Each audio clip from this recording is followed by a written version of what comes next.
Mesdames et messieurs, je vous dis bonsoir. Bonsoir, bonsoir, mesdames et messieurs. Je vous dis bonsoir. Bonsoir, bonsoir, mesdames et messieurs. Bonsoir, bonsoir.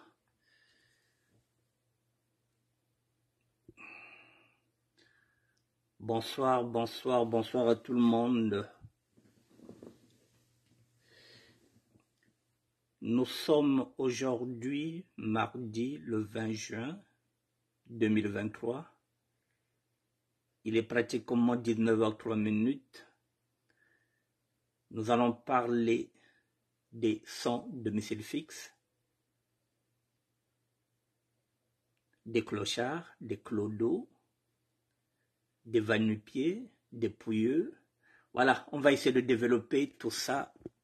Je vous attends, mesdames et messieurs. Faites-moi signe si vous êtes connectés. Faites-moi signe, je vous attends. Voilà.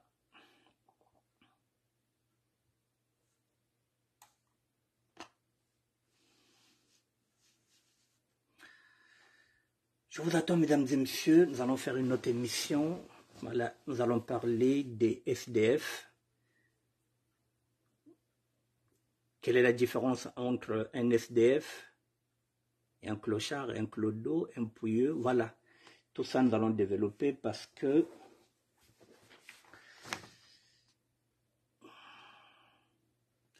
qu'est-ce qu'un clochard ou bien un clodo? Un clochard ou un clodo, c'est une personne socialement inadaptée et qui vit son travail dans les grandes villes. Qu'est-ce qu'un SDF? Un SDF, c'est une personne sans abri, sans domicile fixe, itinérant ou sans logis. Ce sont des personnes qui résident et dorment dans les lieux non prévus pour l'habitation, tels que les caves, les parkings de voitures, les entrepôts, les chantiers, les métros, les gares, les rues, les terrains vagues, etc., etc. Ce sont des personnes qui errent habituellement dans les rues ou espaces publics. Bonsoir grand chef, Octave Mbongo. Merci d'être là. Voilà, donc on va essayer de décortiquer tout ça, mesdames et messieurs. Mais voilà, je vais d'abord vous faire écouter une vidéo que j'ai mise. Et c'est à travers cette vidéo-là que je vais développer. Ne quittez pas, mesdames et messieurs. Ne quittez pas, je vais mettre la vidéo en marche parce que mon ordinateur ne marche pas, j'ai pas le son.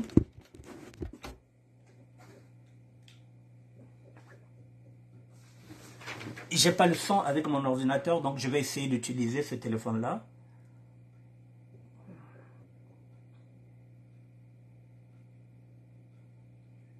J'ai un téléphone qui m'a été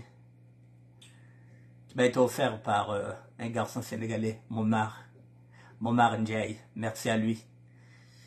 Il enseigne à l'université aux États-Unis. C'est lui qui m'avait offert ce téléphone-là. Momar Ndiaye, merci mon frère. Merci beaucoup. Bon, mesdames et messieurs, ici, voilà. Je vais mettre ça. Est-ce qu'aujourd'hui en France, en 2023, on peut accepter de laisser des gens dormir dehors? C'est inadmissible. Peut-être qu'il fait beau, mais regardez l'hygiène, c'est incroyable. On est à Paris, on est en 2023, on est en France, et on laisse des gens dormir dans la rue. Qu'est-ce qu'elle fout la mairie de Paris, hein? On se demande, hein. Vraiment c'est inadmissible, c'est incroyable. Et il y en a partout sur au moins 1 kilomètre tout le pont là. Comment on peut laisser dormir des gens dehors comme ça dans la rue? Bon. On est en 2023, on est à Paris. C'est quoi ça? Il y a que moi que ça choque ou ça choque pas les Parisiens? Vous êtes où là? Normal. On laisse les gens comme ça sous le pont. On les laisse... Ah, c'est hallucinant. Franchement, moi je suis choqué. Incroyable. Vous en pensez quoi? Pas pour faire le buzz, hein, mais vraiment c'est pour vous faire voir ce qui se passe vraiment. Là on est à Paris, on est au cœur de... On est à Paris, voilà. Et là on a des centaines de personnes qui dorment sous les ponts. Voilà.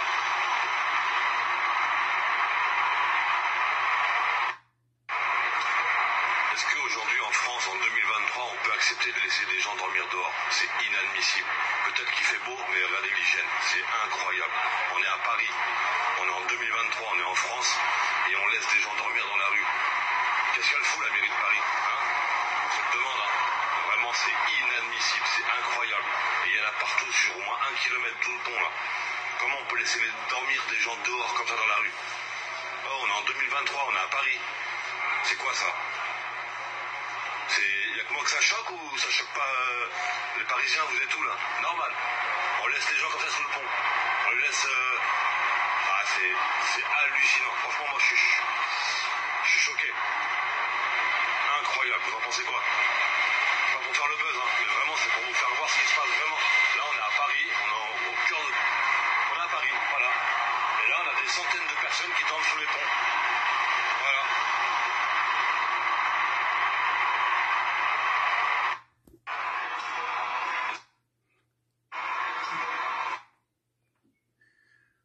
Bon, mesdames et messieurs, voilà, je vais arrêter la vidéo et je vais me tourner vers vous.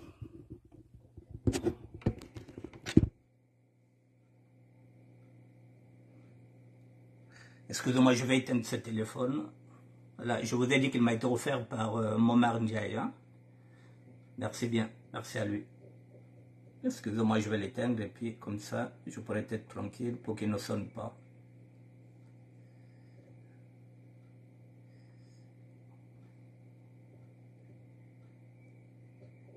Voilà, c'est fait. Bon, mesdames et messieurs, vous avez vu la vidéo.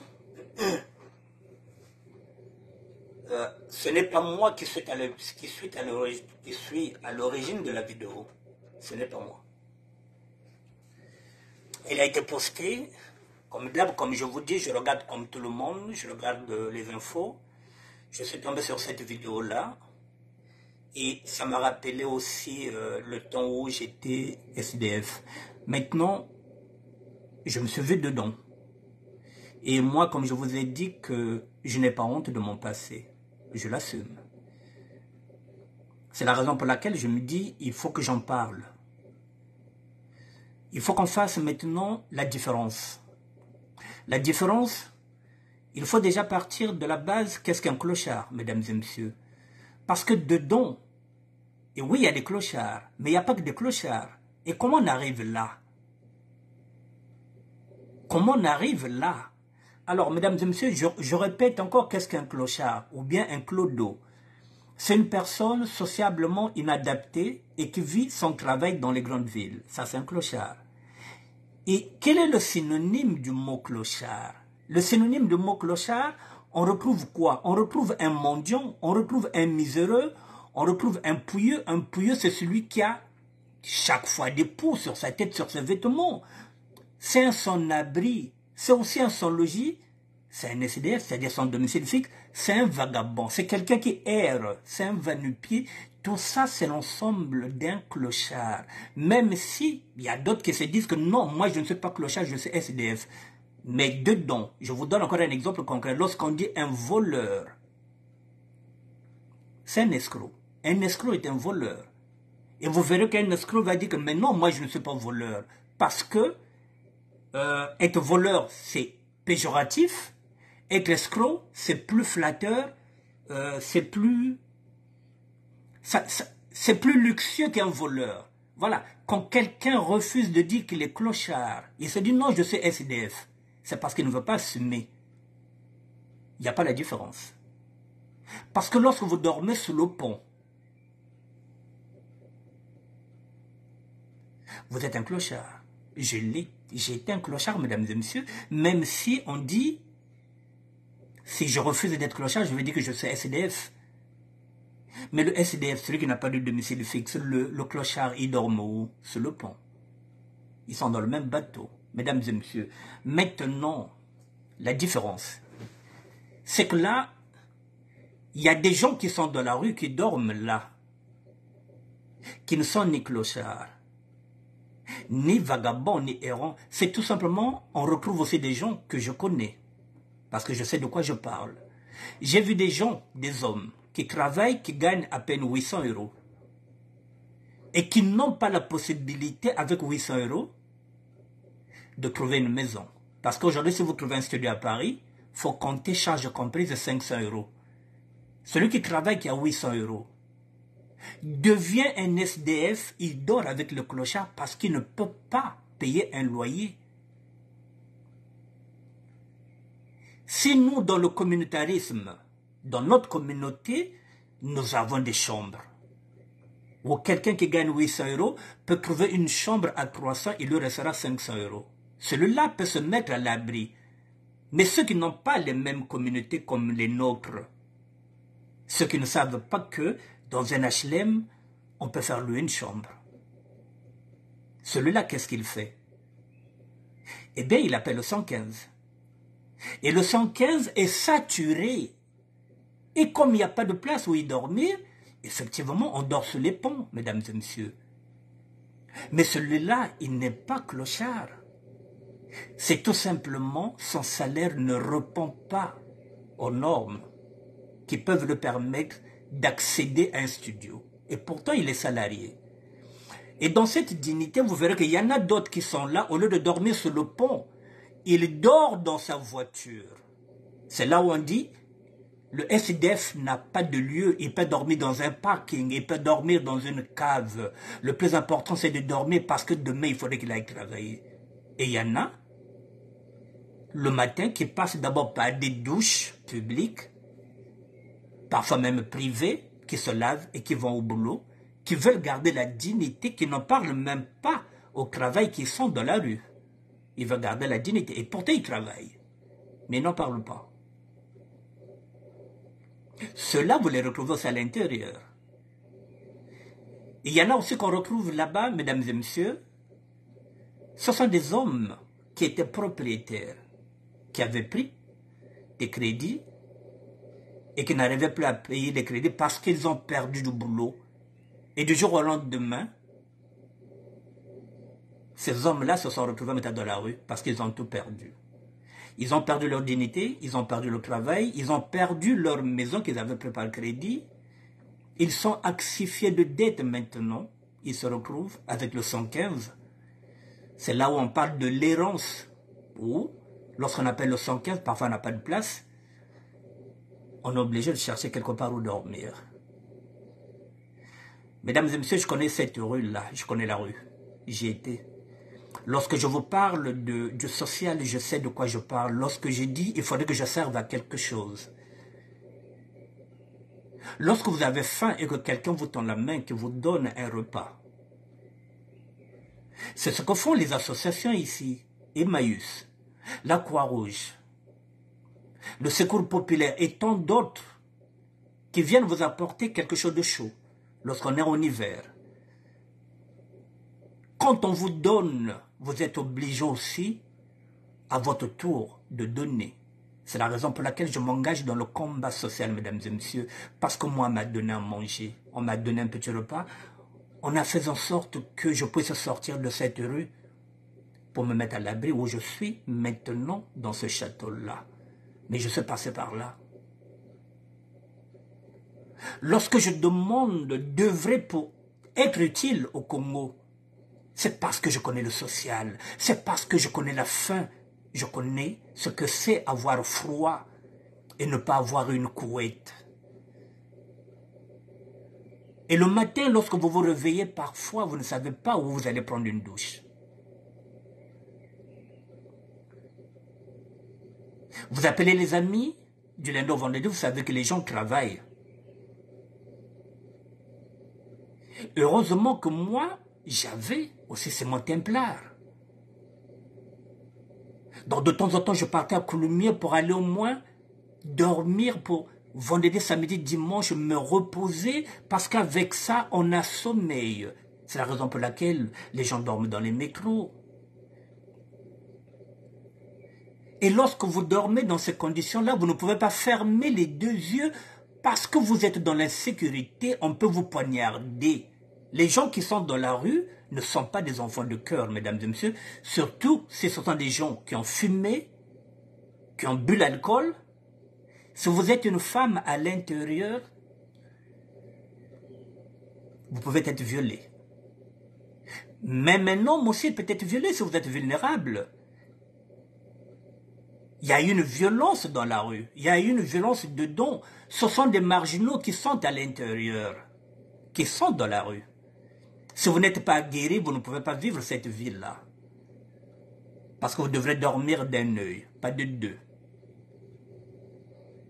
un couteau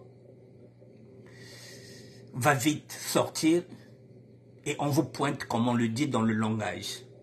J'ai vécu ça, mesdames et messieurs. Et il y a des gens qui découvrent cette misère. Non, cette misère est toujours là, mesdames et messieurs. Allez à la porte de la chapelle. Pas loin de là où j'ai vécu, à l'autre là, à la boulangerie, pas loin de là où j'ai vécu, à Porte de Clinquot, allez à la porte de la chapelle. La misère est partout. Je vous ai dit que moi, parfois, il m'arrivait d'aller dormir pour être en sécurité, pour éviter, par exemple, le pont. Je préférais aller dormir aux urgences de Kremlin-Bessette parce que là-bas, j'étais plus en sécurité que sous un pont. Mesdames et messieurs, j'ai vu des femmes avec enfants. Je suis en train de m'adresser maintenant aux hommes qui chassent parfois les femmes qui ont des bébés. Si cette femme-là appelle le 115, s'il n'y a pas de place, elle est obligée de passer par là. Vous vous rendez compte, une femme qui a un bébé, qui va dormir dans ces conditions-là. C'est vrai que cette femme devient prioritaire. Mais avant d'être prioritaire, il n'y a pas qu'elle qui a un bébé. Imaginez un seul instant que cette femme-là n'a pas de papier.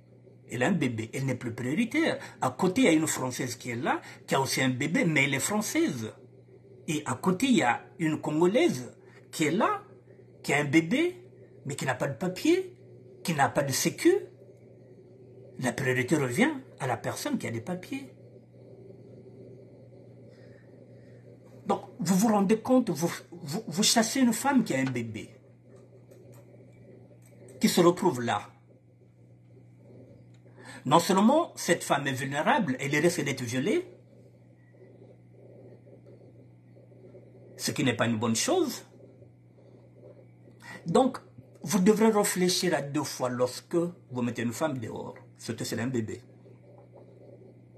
Je pense que le mieux, c'est de la garder à la maison, jusqu'à ce que vous allez débloquer sa situation avec une assistance sociale pour qu'elle s'en aille, pour qu'elle soit en sécurité avec son bébé. Mais ne mettez jamais dehors, mesdames et messieurs, une femme avec un bébé dehors. Voyez les conditions. Il y a des enfants là-bas.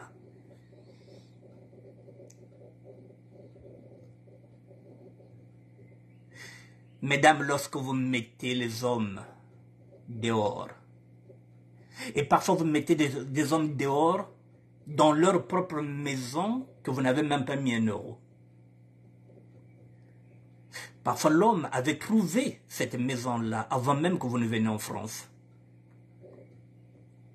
Il était locataire.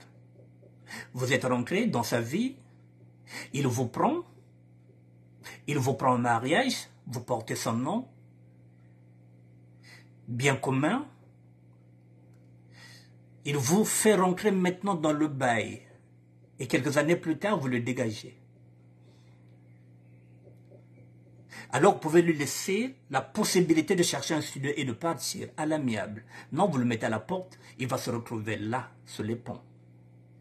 S'il est faible, mesdames et messieurs, s'il est faible, il va commencer à noyer son chagrin dans l'alcool. Il va commencer à fumer du shit, du bédo, tout ce qui est l'autre là, pour oublier la misère. Parce que là, on vous dit quoi? Qu'elle est. Donc, il devient maintenant, dans ce qu'on appelle synonyme, il devient miséreux, il devient pouilleux, puisque personne ne lui lave les vêtements. Il devient pouilleux, ça devient sans-abri, alors qu'il avait son loyer avant que vous ne veniez dans sa vie. Et il devient sans logis, il devient SDF, il devient vagabond, va-nu-pied. Mais lorsqu'il va chez les amis, il n'en parle même pas, il a honte de dire qu'il est devenu SDF, que il est en train de périr lentement mais sûrement, parce qu'il ne veut pas en parler.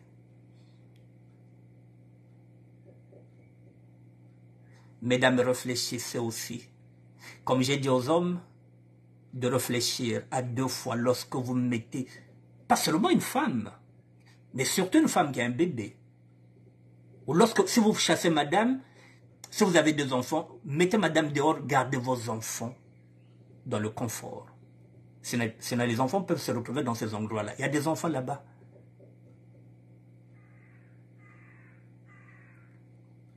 Ces enfants aussi risquent d'être violés.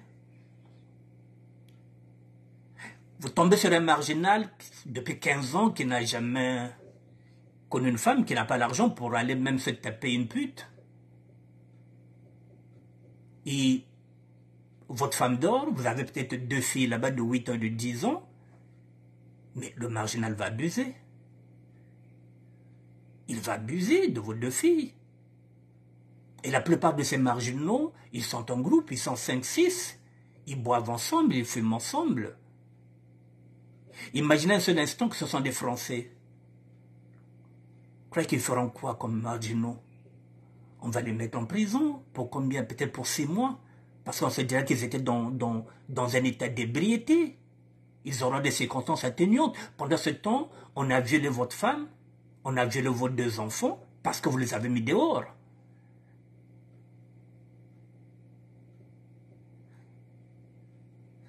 Mesdames et messieurs, je connais le social. C'est pourquoi j'en parle souvent. C'est la raison pour laquelle, mesdames et messieurs, je vous dis, lorsqu'on vous donne, il faut rendre. C'est la raison pour laquelle j'ai fait ce ministère-là, pour être au service de tout le monde. Ce que je peux, que ce soit une information. Si je peux rendre service, et je dois rendre service parce que moi aussi, on m'a tendu la main lorsque j'étais dans cette rue-là. Parfois, j'avais faim, je partais manger chez Vieux Français, Mfumo Bologna. Heureusement que moi j'avais la petite là, comment elle l'appelle, Mireille Kibiti, Madame Vieux Français, de temps en temps qui m'appelait Yae Kusku Dino. J'avais aussi Hectorine Ngaka. J'avais le couple Sita, Olga, et l'autre là, et Esquiva. Parce que lorsque vous sortez là, vous n'avez même pas 1 euro. C'est là où on retrouve encore ici comme synonyme. Mais vous devenez quoi? Un mendiant. Vous faites la mouche. Vous tombez dedans puisque vous ne voulez pas dire aux autres que vous avez faim. Vous faites la mouche. C'est comme ça qu'on tombe dans la facilité. Vous faites la mouche. Vous devenez mendiant.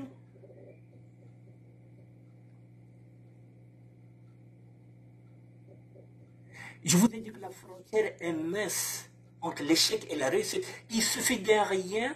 Il suffit de perdre quoi que ce soit, vous vous retrouvez dedans.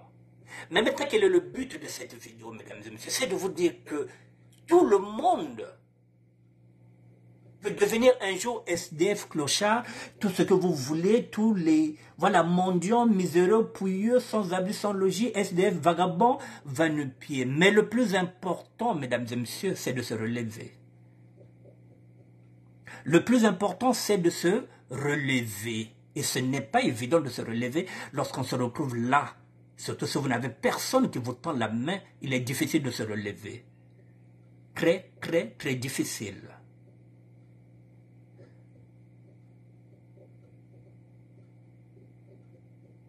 Je vous l'ai dit qu'il est très difficile de se relever. Vous voyez, par exemple, je suis sur ce chemin. Moi encore, c'est un chemin. Je ne suis pas parti dans la rue parce que j'avais tout perdu, non. Je suis parti parce que c'était mon chemin, c'était mon purgatoire. Moi, j'étais là-bas, je suis parti et je suis encore dedans parce que c'est mon chemin. Moi, je voulais payer. C'était mon chemin, je suis parti là-bas. Donc moi, à tout moment, je pouvais sortir de la rue, à tout moment. Mais comme j'étais parti pour apprendre, et j'ai beaucoup appris, en tant qu'homme, en tant qu'être humain, j'ai appris dans la rue, mesdames et messieurs, et je continue d'apprendre, puisque je vis toujours en communauté, je continue d'apprendre. C'est la raison pour laquelle, quand je dis, si un jour je gère une association, je pense que ce sera à ma portée. Parce que je sais maintenant ce que c'est une association, comment ça fonctionne. Alors, moi encore, c'était un chemin. Et pour vous, si ce n'est pas un chemin, ça peut être un licenciement économique. Vous perdez votre travail. Ou bien vous travaillez sur les papiers d'un ami qui ne veut plus que vous travaillez dedans. Et comme un malheur ne vient jamais seul, madame vous met dehors. Comment vous allez faire pour remonter tout ça, pour surmonter tout ça? Est-ce que vous êtes prêts? C'est la raison pour laquelle, mesdames et messieurs, lorsque nous posons des actes, lorsque nous faisons quelque chose, il faut qu'on voit toujours les conséquences. Il faut être prêt. Il faudrait vous dire que si un jour je suis dans la rue, comment je vais faire? Comment je vais faire pour m'en sortir? Parce que ça n'arrive pas qu'aux autres. Je vous ai dit que ceux qui sont là, il y en a qui sont là, il y a des diplômés, il y a même des écrivains. Parce que l'écrivain avait tout perdu lors d'un divorce.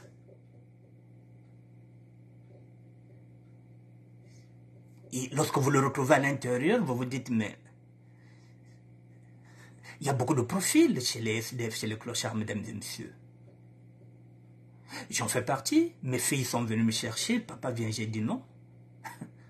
Moi, je vais continuer mon chemin. Moi encore, j'ai mes enfants qui m'ont tendu la main. Mais ceux qui n'ont pas d'enfants, ceux qui n'ont pas d'amis qui vont vous tendre la main, comment vous allez faire?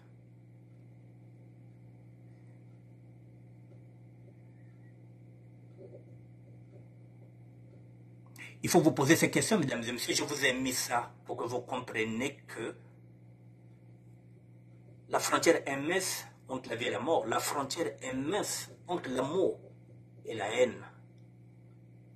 Entre l'échec et la réussite. Demain, pouvez-vous retrouver dans ces conditions-là. Il y a des femmes, il y a des enfants. Et puis, j'ai vu aussi des femmes qui sont venues là, dans le 115.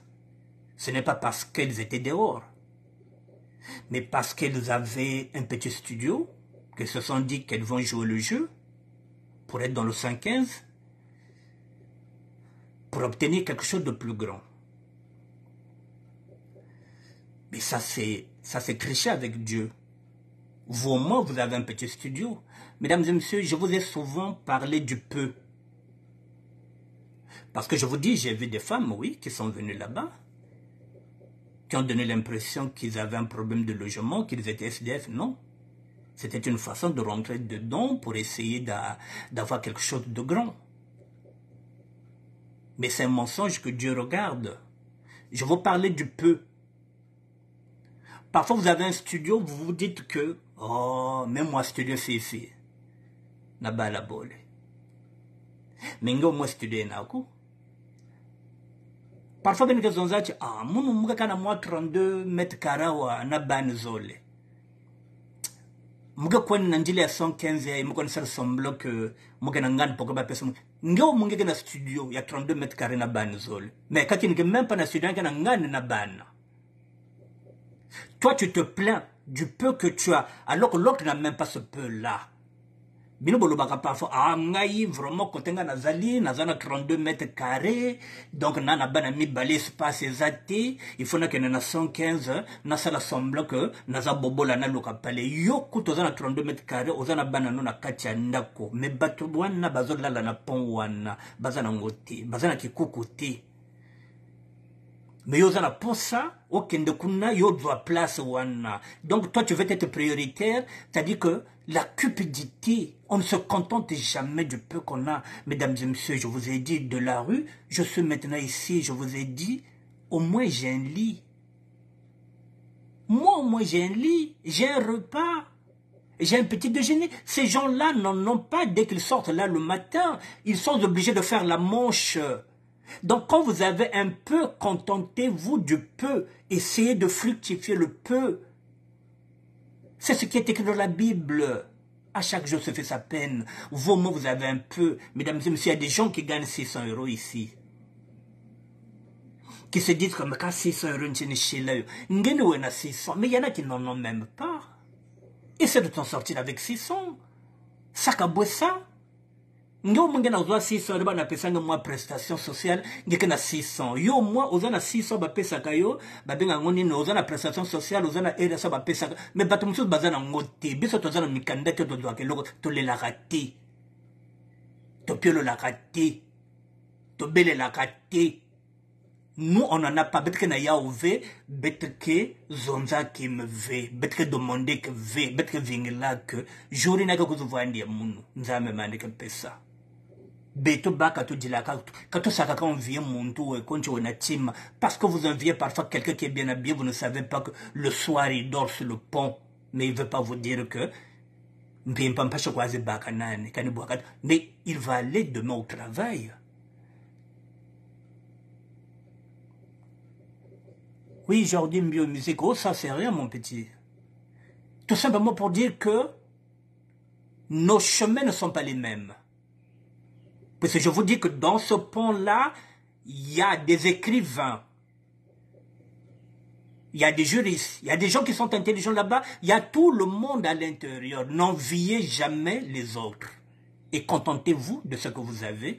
Essayez de fructifier ce que vous avez. Moi, j'ai un petit lit, je ne cesse jamais de vous le dire. Parce que je sais ce que c'est un lit. Parce que j'étais dans la rue.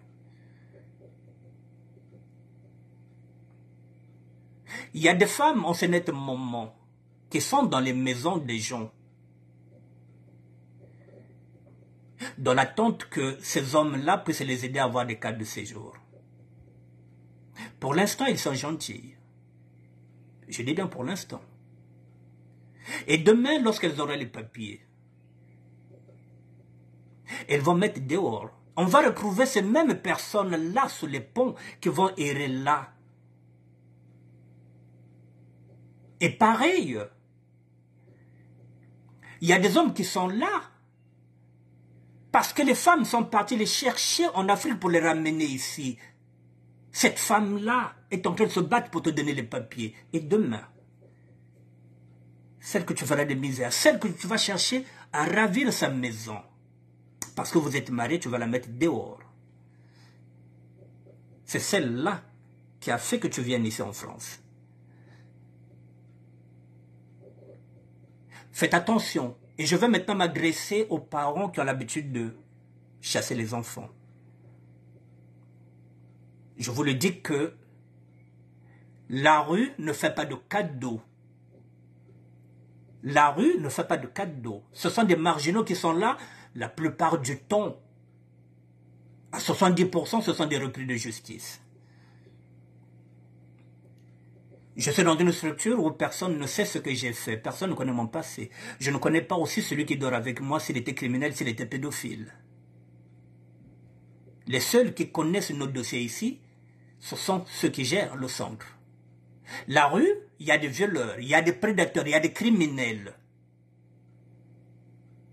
Ce sont des marginaux. Ce ne sont pas des enfants de cœur. Donc, mesdames et messieurs, si vous avez des problèmes avec des enfants qui sont encore mineurs, 10, 12, 13, 14, 15, 16. À cet âge-là, ces enfants-là commencent à chercher à demander leur liberté. Négociez, mais ne chassez pas. Quels que soient les problèmes, gardez vos enfants chez vous. J'en connais pas mal de femmes qui sont là, et effectivement, qui élèvent les enfants, et qui sont excédées. Parce qu'il n'y a plus d'autorité parentale, et j'arrive à comprendre.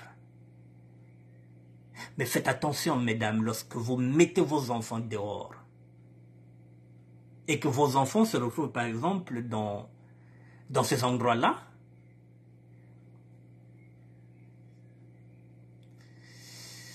ce n'est pas de bons endroits, mesdames et messieurs, où vos enfants vont... L'école de la rue, cette école-là, c'est pour les racailles. La rue, c'est pour les racailles. On peut vous violer, même votre fils. On peut lui faire boire de l'alcool. Et on vous viole votre enfant. On vous viole votre petit garçon.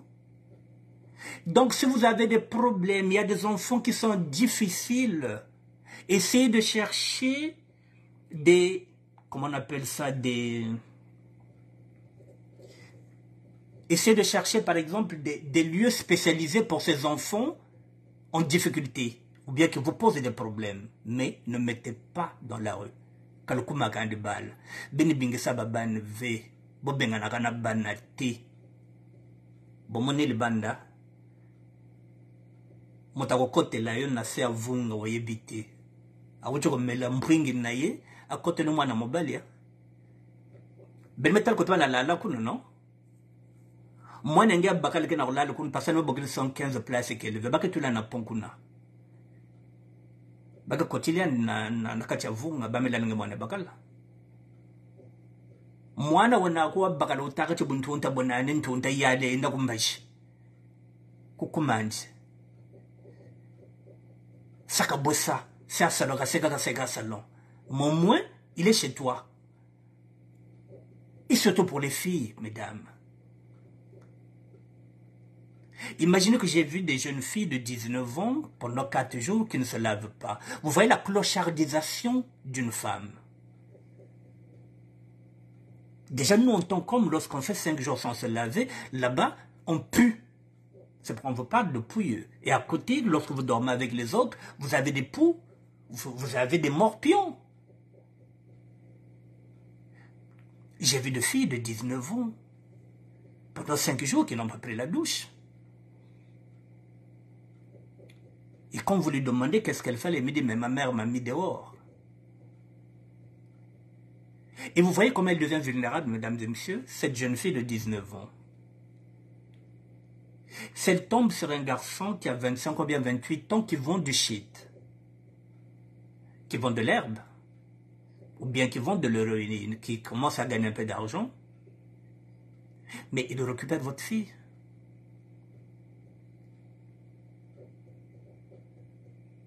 Et votre fille qui ne savait rien en drogue, qui ne connaissait rien, que vous avez mis dans la rue, va se retrouver maintenant dans un cercle infernal. Si vous avez une fille de 19 ans, mesdames et messieurs, pendant une semaine qui ne se lave pas, mais ça pue. Et ça devient vulnérable. On peut le faire boire de l'alcool, on le fait fumer du shit, et on la viole. Et parfois elle tombe enceinte. Puis ceux qui violent ne vont pas chercher à mettre les capotes. Ils n'en ont pas. Elle peut se retrouver enceinte, comme elle peut se retrouver avec beaucoup de microbes, comme elle peut aussi se retrouver aussi maintenant atteinte du VIH du sida.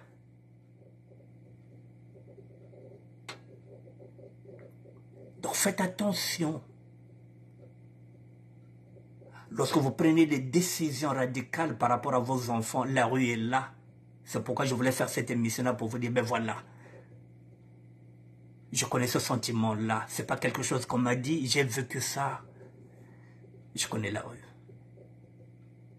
Alors, mesdames et messieurs, la morale de cette histoire, il faut donner. Lorsque vous voyez un SDF, si vous avez 1 euro, donnez.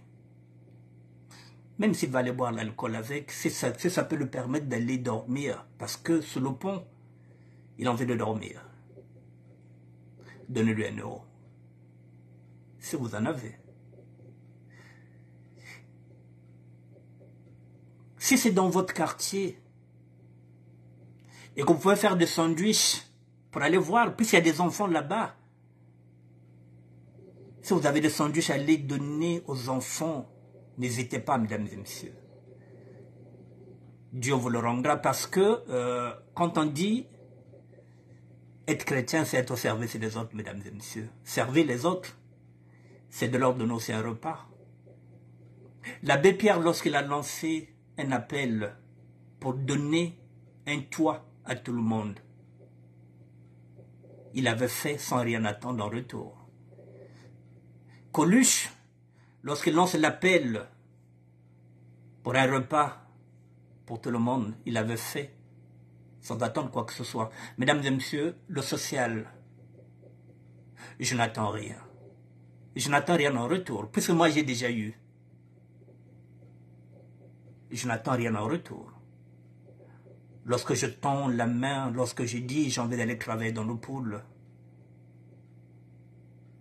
c'est parce que j'ai envie d'être utile. Tout simplement, je n'attends rien en retour. Ceux qui m'ont donné n'ont rien attendu en retour. Les prêtres qui m'ont enseigné n'ont rien attendu en retour. Ils m'ont enseigné gratuitement. La rue, ceux qui m'ont donné dans la rue, ils m'ont donné gratuitement. Ceux qui m'ont donné à manger, ils l'ont donné gratuitement. C'est pourquoi je me mets aussi, moi aussi à mon tour, au service de tout le monde. Sans rien attendre, mesdames et messieurs. C'est lorsque vous attendez quelque chose que vous êtes aigri, quand vous dites « Ah, ça fait 7 ans de s'arrêter ma titi ». Non, faites-le. Parce que ceux qui vous ont donné ne vous ont rien. N'attendez rien de vous. C'est à votre tour de donner. Alors, mesdames et messieurs, là, je repars encore sur ce que je dis souvent. Lorsque je dis « Si nous sommes une association », si nous sommes structurés avec une vidéo pareille, moi je sais où se trouvent les SDF.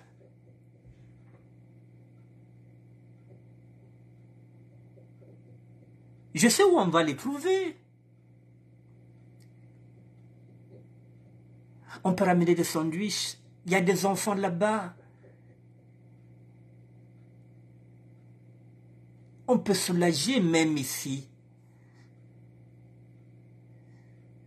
Mais comme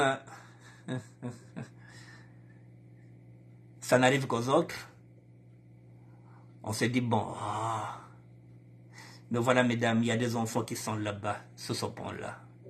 Voilà, je voulais vous apporter ça parce que, voilà, ça m'a rappelé, bon, pas des mauvais souvenirs, comme je vous dis, moi, c'était un chemin. Je ne regrette pas d'avoir connu ce chemin-là. Je ne regrette pas si c'était à refaire. Je referais la même chose. Parce que j'ai beaucoup appris dans la rue. Si je n'étais pas humble, j'ai appris à être humble. Je ne connaissais pas la faim, j'ai appris à avoir faim. Je n'étais jamais fauché, j'ai appris à être fauché. Et parfois, à manquer même 1 euro. Voilà. Mais je me contente de ça parce que ce qui compte, c'est ce que nous sommes aujourd'hui. C'est la santé, c'est la vie. Ce sont nos enfants, nos petits-enfants. C'est aider l'autre. Aider l'autre, ce n'est pas seulement l'argent, mesdames et messieurs. C'est ce que nous sommes en train de faire. Nous sommes en train de partager une vidéo. Et moi, je ne me gêne pas de venir vous parler de mon parcours. Si je ne vous avais pas parlé de mon parcours, aujourd'hui, je ne pourrais pas faire cette vidéo-là.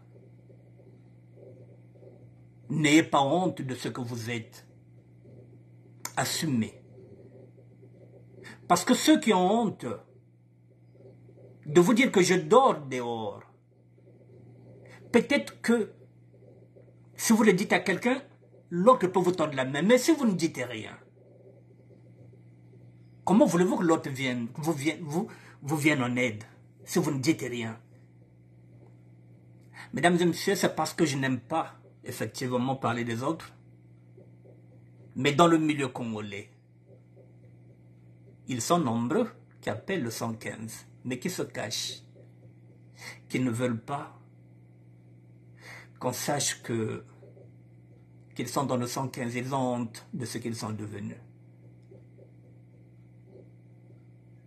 Alors ça ne sert à rien d'avoir honte, mais le plus important c'est de se battre, mesdames et messieurs. Lorsqu'on met un genou à terre, il faut se relever. Il faut avoir la capacité de se relever. Ça ne sert à rien de se dire que, ah bon, je suis maintenant dans la rue, ma vie est finie. Je vais commencer à boire l'alcool. C'est fini, aucune femme ne voudrait de moi, aucun homme ne voudrait de moi, personne ne veut de moi, mes enfants m'ont abandonné, tout le monde m'a abandonné. Non. Il faut lutter. Vous avez mis un genou à terre, n'en mettez pas 2. Luttez, il faut vous battre. La vie est un combat. Je suis en train de me battre, mesdames et messieurs, pour sortir d'ici. Je suis pratiquement déjà à la porte de sortie. Mais je me suis battu. Sans attendre que les autres me tendent la main, je me suis battu, je continue à me battre. Pour pouvoir m'en sortir. Parce que je n'ai pas envie de crever ici. Donc il faut se battre. Dans toute chose, il faut se battre. Il ne faut pas abdiquer. Il ne faut pas se dire que bon, c'est fini. Mon vie, mon bébé, mon comme faciaï, bakala, papa ban mon bassam noana. Même si papa ban me bassam noana. nge basika na itayai, nge vana inzo. Et que dans 2 matins, vous allez bakali kaka.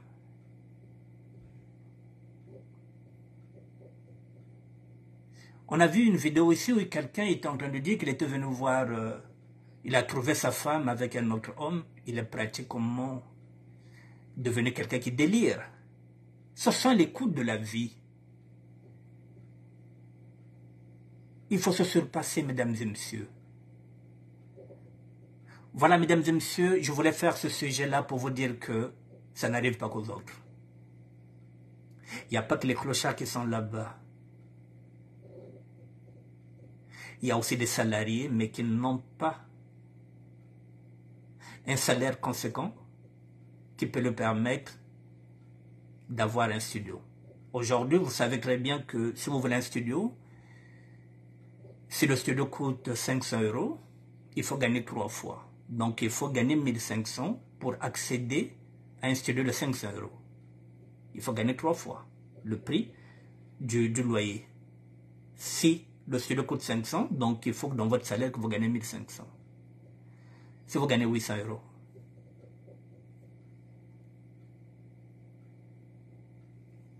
Vous êtes SDF. Si vous ne connaissez pas le système de nos communautés. Et même, mesdames et messieurs, si vous avez 800, vous payez la chambre à 300, il vous reste à 500. Vous payez le Navigo. Le Navigo, par exemple, vous le payez à 75. Il vous reste 425. Sur les 425, bon, on prend les 25 €, on les met, par exemple, vous rechargez comme moi, 25 € par mois. Vous êtes à 400, il vous reste 400 €. Si la mère de vos enfants vous avez amené au tribunal et que vous payez aussi une pension, sur les 800 € par exemple, bon, on vous prend par exemple 100 €. Il va vous rester 300. Et sur les 300, si vous mangez 50 € par semaine, ça vous fait 200, il vous reste à peine 100 € pour vos cigarettes.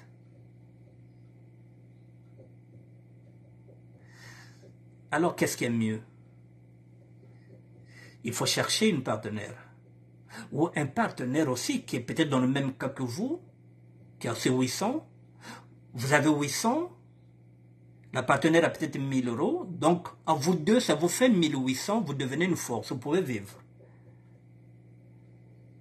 La chambre, là où tu payes par exemple 100 € et 300 €, vous la payez maintenant à 400.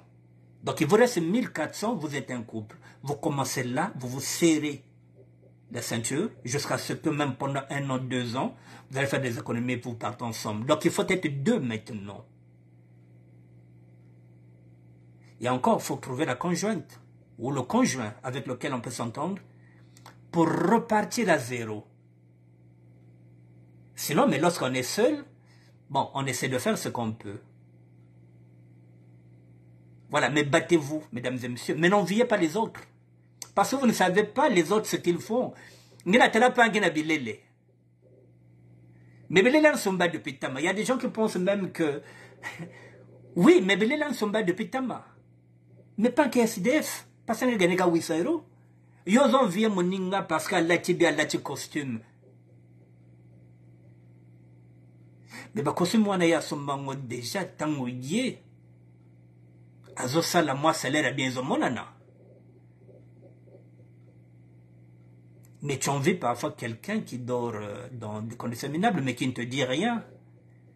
Donc ça ne sert à rien d'être aigri, d'envier les autres parce que vous ne savez pas ce que les autres vivent. Tu vois quelqu'un avec une voiture, mais tu ne sais pas que c'est là aussi qu'il dort. C'est ce qu'on a dit ici.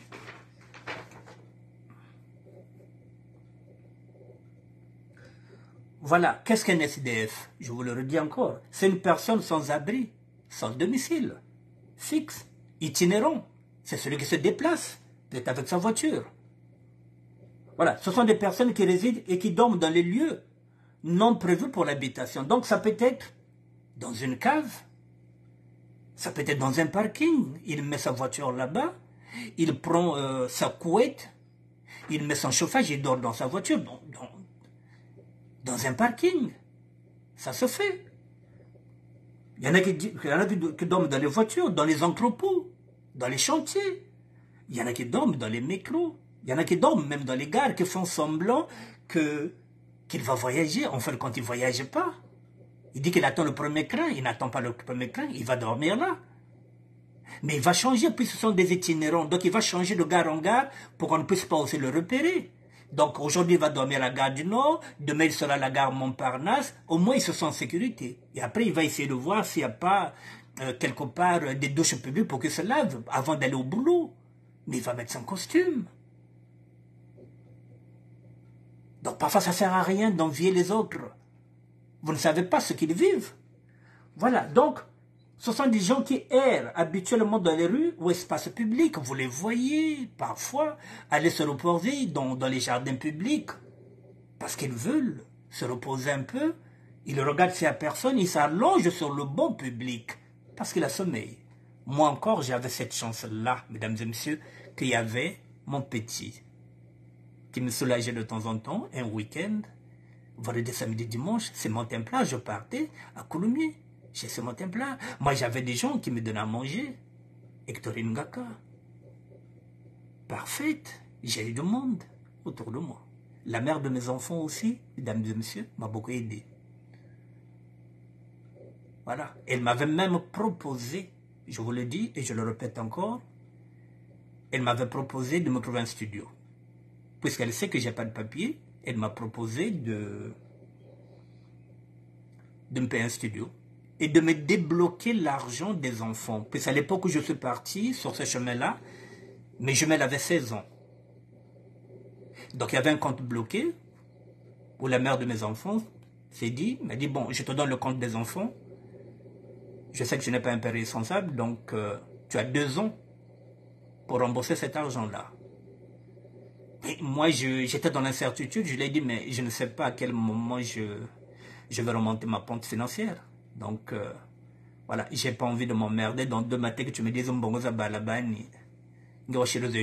lui ai dit, bon, non, je vais me démerder. La mère de mes enfants m'a même proposé que j'aille louer une chambre à 300 €. Et ce sera à sa charge. Donc, parfois, ça sert aussi de se séparer aussi en bon terme. Parce que là, si nous n'étions pas en bon terme, elle ne pouvait pas me proposer ça. Mais là aussi, j'avais décliné, je lui ai dit non, ça va. Voilà, je suis sur un autre chemin, sinon je n'aurais pas rendu mon studio, donc ce n'est pas une question de maison. Voilà, mesdames et messieurs, les paramètres qui sont là lorsqu'on est SDF. Voilà, donc la mère de mes enfants fait partie des personnes qui m'ont entendu. Mais moi, c'était un chemin. Ce n'est pas parce que j'avais tout perdu, c'était un chemin de croix que j'avais suivi. Voilà, je suis parti au bout. Voilà, mesdames et messieurs. Voilà comment je voulais traiter ce sujet-là. Voilà, donc la moralité, ne mettez pas les enfants dehors. Ne chassez pas vos enfants. Et vos maris aussi, cherchez un consensus, quitte à ce que le mari puisse dormir même au salon, même dans la chambre de ses enfants, le temps qu'il puisse se préparer, peut-être même pendant un an, de faire des économies pour chercher un petit studio et partir. Ça ne sert à rien de brusquer. Parce qu'il y a des gens qui sont faibles. Il y a des hommes qui sont faibles. Mais dès que vous le mettez dehors, c'est un homme faible. Voilà, messieurs aussi séparés. Lorsque vous divorcez avec une femme, la mère de vos enfants, si vous trouvez que vous la connaissez mieux que tout le monde, vous savez qu'elle est vulnérable. Vous savez que c'est une grande gueule pour rien. Si vous la mettez dehors, ce serait difficile pour elle. Ça reste la mère de vos enfants. Si vous ne voulez plus qu'elle partage votre lit, vous lui donnez la chambre de vos enfants, qu'elle reste là-bas. Le temps qu'on puisse débloquer sa situation chez les assistants sociaux. La rue, mesdames et messieurs, je vous ai montré qu'il y a des viols. Il y a des criminels là-bas. Ça ne sert à rien. Voilà, donc, je vous ai tout dit, que tout peut se régler à l'amiable. Oh, Guillaume va tout envoyer. Moi, je me souviens, Voilà, mesdames et messieurs, donc il faut qu'on fasse très attention. Surtout les enfants, mesdames et messieurs. Bala beneto tungo bena. Bala beneto bana ou bayireka miname bazololo. Bala beneto, même à 13 ans, ça commence déjà à revendiquer la liberté. Il faut qu'on fasse attention de ne pas mettre dehors. Babania betre ba têtu, babania poutou. Bakaka demander que même liberté déjà à 13 ans. Et on m'a dit déjà une voie libre de faire ce que Yann Zola. Parce que dans l'école, on va me dire et surtout lorsque ça arrive à 16 ans, à l'âge de la puberté, mais il faut gérer. Et là encore, ne faites pas la bêtise de taper l'anglais au coin de boloko. Banana biso, bazami tout makasi. Ba petit autoboté awa. Au moment même à 13 ans, comme Diago Luka déjà revendiqué liberté, parce que dans l'école, le bagané que oui, mais tu es libre, hein? Tu es libre hein, de faire ce que tu veux. Hein? Surtout quand comme on a 16 ans, et à 16 ans, ça commence à dire vous emmerder, ça devient une femme, hein, ça a des seins, le bonhomme commence déjà à bonder, donc il a déjà une copine, et il se croit tout permis, il veut rentrer à 23 heures. Les parents, faites attention de ne pas mettre vos enfants dehors. Vous avez vu la rue? La rue est dangereuse. Mesdames et messieurs, la rue est très dangereuse. Voilà. Mesdames et messieurs, je suis là pour vous servir. Je suis au service de tout le monde, comme je l'ai dit. J'étais dans la rue, je connais le social. Je n'attends rien de vous, je n'attends pas un euro. Si vous avez un sujet, vous pouvez me l'envoyer, on va le traiter. J'ai l'habitude de dire qu'en lingala, si nous avons un sujet, on le met, on en parle, on en discute. Moi, je suis là pour ça et je ne fais rien. Le plus important, c'est que... Merci. Le plus important, c'est que si vous avez quelque chose, il faut qu'on aille dans la vérité. Parce que si vous avez un sujet, si vous avez quelque chose à me confier et que vous m'induisez en erreur, en ce net moment aussi, vous enlevez aussi mon identité, mon intégrité. Vous avez quelque chose, vous voulez en parler, on en parle. Voilà, c'est fait pour ça, le ministère de la SAP est fait pour ça, mesdames et messieurs. C'est pour qu'on puisse se partager les infos, c'est pour qu'on puisse ensemble essayer de voir comment on peut faire avec nos enfants, avec nos familles, avec tout ce qui se passe. Mesdames et messieurs, je pense que jeudi, ou plus tard vendredi, je ferai un direct pour le concert du 24 juin 2023. Je reviendrai sur ce sujet-là. Je reviendrai sur le sujet. Là, je passe de coq à l'âne. Excusez-moi parce qu'il reste... Voilà, j'ai 2 minutes. Voilà, je passe de coq à l'âne parce que le 24 juin, je le dis et je le répète, ce n'est pas un concert pour la nation. Nous sommes en deuil. Le peuple est en deuil. Et je reviendrai sur ce sujet-là, parce qu'il y en a encore des sudistes qui ne comprennent pas que le peuple est en deuil. Après le père qui a été assassiné, le deuxième président de la République, Alphonse Massamba Deba, la fille de Massamba Deba a été assassinée. Et ce samedi 24, au Batelentin Congo, même s'il ne va pas à la veillée, il doit prier pour l'âme de la fille de Massamba Deba, Katukonda Tinako. Comment nous irons danser le samedi dans la mesure où le samedi, peut-être qu'il y aura déjà une veillée de la fille de Massamba Deba Feli. Est-ce que c'est compatible? Est-ce que nous je reviendrai, mesdames et messieurs, entre le jeudi ou bien le vendredi Parce qu'il y a des gens qui n'ont encore rien compris. Il y a des sapeurs, il y a des sapereaux qui n'ont pas encore compris que le pôle est en deuil. Mesdames et messieurs, je finis là. Le pôle d'abord, la nation après. Le pôle d'abord, la nation attendra. Je finis par là, je reviendrai entre jeudi ou vendredi, je ferai, mais je vous le dis, le pôle d'abord, la nation attendra. Si c'est un concert de la nation, ce concert-là et la nation attendront le pôle d'abord.